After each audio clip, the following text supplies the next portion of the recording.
People tend to overcomplicate things, overthink things, make things impossible. I think the other thing that's key is to never underestimate yourself and what you're capable of. Human beings are capable of so much more than they think they are, and you never know unless you try, right? Spartans, listen up. We need to sleep better. So how do you sleep better? Never thought about it before. And so I met Jack, I met Essentia. Pay attention to the mattress you sleep on because it's loaded with chemicals. Recovery, cooling, and pressure relief, all in one mattress. Up to 60% more deep and REM sleep. Less inflammation, faster bounce back. No toxins, no EMFs, no BS. My buddy Jack over at Essentia, he's kind enough to give us a code for the Spartan community. That's DECA, that's Tough Mudder, all of us. Use Spartan25, get a discount. Prioritize your sleep so you can sleep faster, you can do more burpees, you can train more, you can get healthier. When you sleep well, you live well. Joe De Sena, CEO, founder of Spartan, host of the Hard Way podcast. Got my buddy Ray on, Explorer. He's been on the podcast a few times. Absolute animal. He's pissed because I have not researched what he's been up to here in the last decade. Not true. It was a quiz before we got on because I know you're such a thorough dude. He's Canadian, which means he's very, very nice, and he's an animal. Cancer, the big C. What happened there? Tell us what happened there. Oh, I mean, it's this, you've heard the story before from other people that have gone through things in their lives, and I was training for a trip I was going to be doing up in the Arctic, and just couldn't, no energy, couldn't recover from workouts.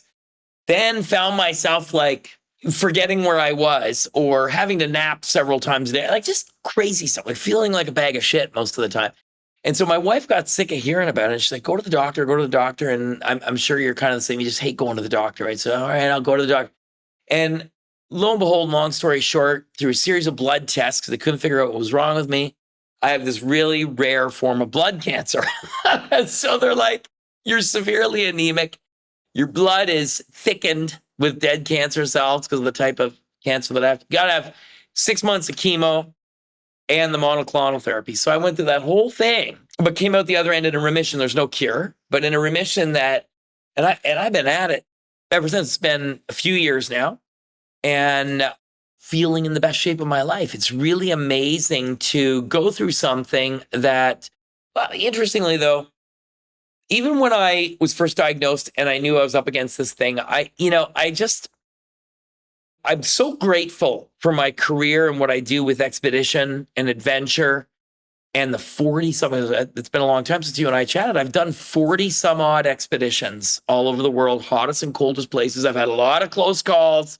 I've had ups and downs, and I learned a shit ton from doing these things. And I hate to use the word, but a certain amount of resilience, right, from doing it. And so I said, okay, well, I'm going to look at this thing that way.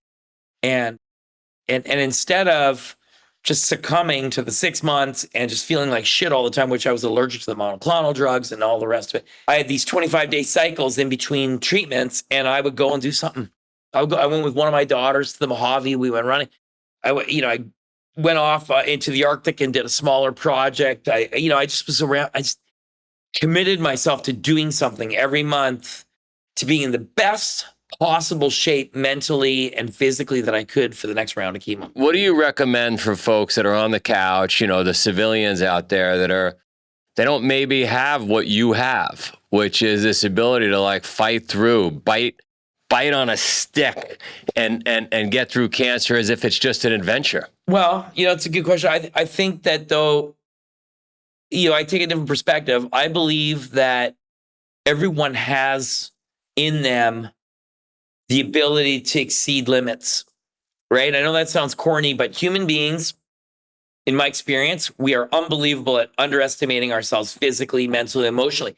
And when you're pushed and your sack's against the wall, you can do amazing things, you really can. And I believe that for me, when I was first diagnosed with the type of cancer that I thought, and not they didn't know the version. They just said, you got blood cancer. I thought, I'm dead. I'm going to be dead in 6 months because I'm pretty in tune with my body. And I literally thought I was dying. And then to find out I wasn't actually dying, that what I had was treatable, but there was no cure. Your head goes through these different things. And for me, I was as sick as a dog, man. When I would come home after the 2 days of treatment, I would be so sick. I'd be laying on the couch. And I remember like just 2 days, unable to move. And then my wife would be, after the 2 days, get up, get moving. And I would feel like, frig it. Like I just can't do it. But then I would will myself. And that's what it took. The minute I took the first step, then I started moving again. And then, okay, that turned into a few steps of, hiking. I went through chemo in the winter, or I'd be out skiing. And then I would start running, and then I would get ready, and I'd go to that place wherever it was that I was going to go, and I would go do my thing. And then I would go back into chemo. I have this crazy shot. You can see it on my Instagram, and it's kind of like funny because I can't remember what month it was, February, I think. I go through the chemo, get better. I go up to the Arctic. I do an expedition with Inuit buddies of mine way up there, and it's crazy, and we're going through storms. It's minus 60. We're on snow machines. I can't get any frostbite, because if I get frostbite, it could lead to an infection, all this. I'm just avoiding all this stuff. And then I get back. And 1 week later, I'm in the chair getting the chemo bags, and I go to get up out of the chair with the chemo, the tubes hanging out. And I'm tripping over myself trying to get to the bathroom because I had to take a leak. And I'm laughing at myself that I can hike through the Arctic just days ago. But now I'm stuck in this friggin' chair. I can't even make it to the bathroom. And I thought it was so funny. I said to one of the nurses, I said, you have to take a photo of this because this is ridiculous. And I put the two photos beside each other. And one of them is me hiking in the Arctic 1 week ago. And the other one is me trying to get to the friggin' bathroom with the chemo. The contrast was stark, but it's the same person, right? And we all have that, different versions of ourselves. It's just if we're willing to, step out of ourselves and go after it, right? It's like, you see people of all types show up at those Spartan events, all types. And at first you think sometimes this person's not going to make it. There's no way they can do it. But the will that person has may be greater than someone else, right? It's just, it's in the person. The drive is in the person. No, easier said than done. But maybe, and a lot of the questions I ask, I think I know the answers to, but maybe it is that simple. Like you went out, you said, your wife gave you a little nudge, and you take a few steps and you feel like shit, and you take a few more, and before you know it, you're in the Arctic. Like a guy said to me once, he's got a policy. He was trying to lose weight. He was trying to get healthy, and he's got a policy early in the morning, sneakers on. He simplified things.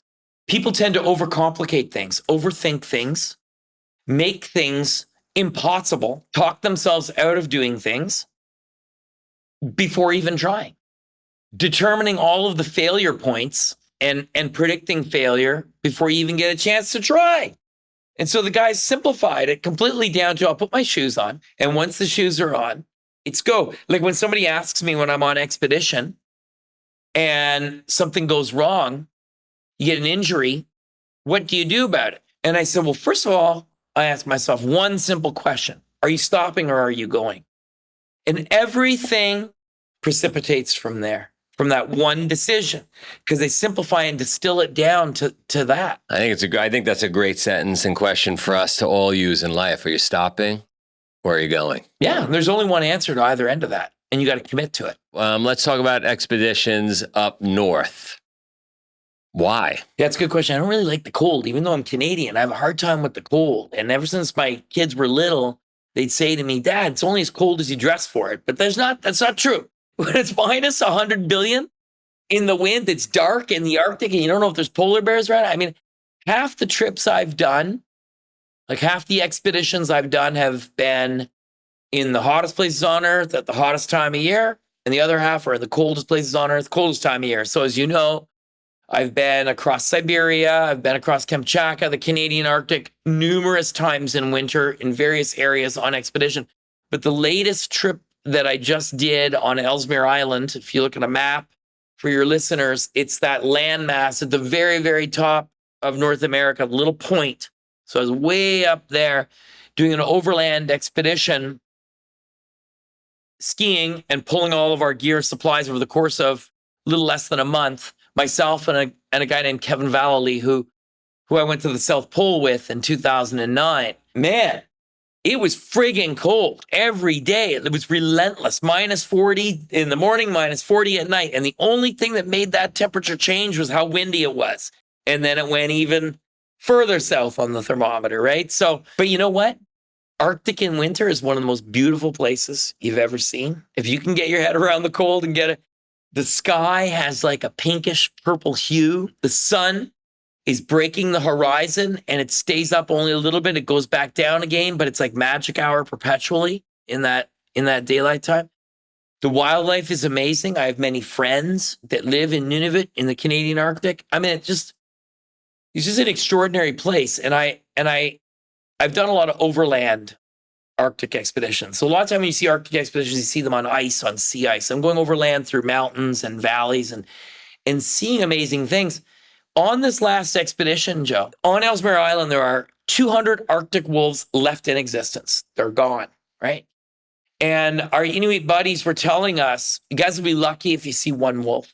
You know, it's a massive area of landing. We saw 31 wolves on this expedition, wolves that had never seen human beings, that walked into our camp, were walking right past us, brushing against our legs, not wanting to eat. If they wanted to eat us, one Arctic wolf can take down an 800-pound muskox. It's not about a lack of ability. It's just a lack of interest, just not knowing what the hell we were. So they're not freaked out. We're not freaked out. But this crazy thing that could never happen anywhere else on Earth. I've seen wildlife all over. I crossed the Namib Desert through the middle of the desert, almost 2,000 kilometers, and saw every, the big five. You see them out there in the wild kind of thing, right? But Arctic wolves that just are not even, they're looking at you like, what the frig is this thing? Like I'm walking past you through your camp. It was surreal. And people could see videos on my Instagram if they want to. There's tons of videos of the wolves there. So yeah, it's crazy. In that experience, you could see how a domesticated dog happened, right? Like you could see our ancestors making friends with a couple of wolves who then turned into maybe some huskies. And before you know it, they had poodles with bows in their head. Yeah. I guess that's true. What's next? I'm leaving for this expedition that we talked about earlier, this youth expedition. I'm also doing a bit of guiding coming up. I have a small guiding company and we guide people around the world on these trips that want to go, and sort of a mix between what I do and what an impossible to possible youth expedition is, but for adults. The difference is the adults pay and the youth expeditions are 100% free, right? So it's a much different thing. But listen, I'm passionate about following my daughters in pursuing their sports. I've got some there's a couple of projects still that I'd like to do, as I head towards 60, but I mean, really seeing them achieving their dreams and doing their thing. My oldest one is 17 going on 18. She's an elite sprint kayaker. She's doing amazingly well at it. I mean, it's not a sport that I do at all, but I love to do the photography for her team. And I volunteer at both their Nordic ski club, which is Chelsea Nordic, and then their sprint kayak and canoe club, which is Cascades. I volunteer on for both clubs. I love being involved in it, and I get a lot out of that, as much as I do out of my own expeditions, My kids are in that zone, so I know exactly what you're saying. And they're going to be on their own soon. Awesome that they're not smoking cigarettes, sitting on the couch with their feet up. So you go. How old are your kids? My oldest now is 19. Two boys at the top, two girls at the bottom. First boy just headed off to college. They both wrestle, the two boys. The girls play soccer. Second boy getting ready for college. So I am neck deep in soccer and wrestling. So it. And here's the other thing. How old were they when you first went out for a trail run and they kicked your ass? I mean, that's got to be one of the most gratifying things. The first time you go out in any sport they do better. No doubt about it. I remember we would wrestle a lot, and they started beating me handily. So that was the end of that. So look, three takeaways. You've done a ton of expeditions. You've helped a bunch of youth. Thank you for that. You've survived cancer. 3 takeaways just to recap for the audience on how to level up their lives, just be better human beings. 3 takeaways. Be present. I think if I've learned anything over the years, it's that it's okay. It's great to have goals. It's great to think about the future, but to be obsessed with the future and what may or may not happen is so consuming that you miss what's right in front of you. And when you go through adversity, you realize the priorities and what they are in your life. For everyone, they're different. For me, it's my family, and then it's my close circle of friends outside of that, so on and so forth, right? So I think that be present is one. I think the other thing that's key is to never underestimate yourself and what you're capable of. I said it before, but human beings are capable of so much more than they think they are. And until I was 30 years of age, I was smoking a pack a day. And then I've made my life out of doing adventure and discovering that I have this engine to go out and do these things. You never know unless you try, right? It's a big thing. And I think the third thing, and maybe it's not the most important, but it's up there for sure, is that being happy and fulfilled in life is a very difficult proposition. It takes a lot of work. You just don't, not everybody wakes up. Well, maybe some people do, like you're all lit up with happiness from the moment you wake up. Everybody has bad days. And I think when I first made a decision to change my life and leave an unhealthy life behind me and go outside into doing these things that I do now, I had to really work at being happy. I had to force myself, almost fake it till you make it, to be happy, because being negative is like a warm sleeping bag in the Arctic. It's easy to slip into and not get out of. Whereas being happy, the more you work at it and the more consistent you become at it, then you live a life where you're 51% happy, 49% unhappy. But if you can be a little bit more happy and fulfilled in your life, then shit starts to happen around you in your life. For that one, viewers and listeners, it's as simple as just switching your mindset to I'm grateful for where I am versus I'm miserable for where I'm not. Yeah, it's recognizing the smaller, exactly. And it's recognizing the small things in your day. That's how I started. Is recognizing the small things in your day that would be insignificant otherwise, unless you're looking for them, that are positive, like little glimmers of hope and happiness, and then build on those. You're awesome. Welcome aboard. Say one more time where people can find you. Yeah, you know what? I have a website, rayzahab.com, but just go on my Instagram and there's links from there. It's just at Ray Zahab, RayZahab. You're awesome. Thank you, sir. Thank you, sir. I'll see you again in 15 years.